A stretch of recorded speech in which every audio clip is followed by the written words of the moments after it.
Les armes thermobariques russes en action, guerre propre, non pas vraiment. Un véritable massacre. Je ne sais pas si vous connaissez, mais il y a de gros progrès qui ont été effectués et réalisés dans l'art de nous entretuer, et les armes thermobariques sont extraordinaires pour atteindre une mortalité accrue sur le champ de bataille.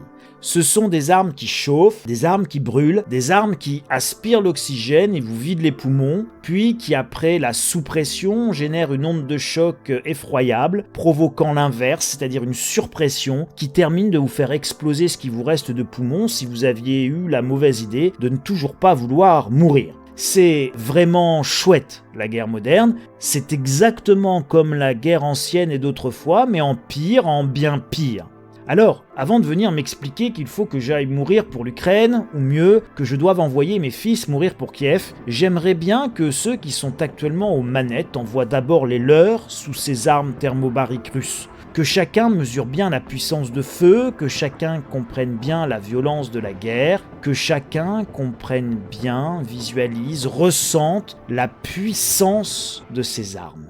Non, elle n'est pas belle la guerre, elle n'est pas romantique, c'est un massacre de centaines de milliers de jeunes garçons, de fils de mamans russes ou ukrainiennes, et c'est un drame écœurant, attristant, effroyable.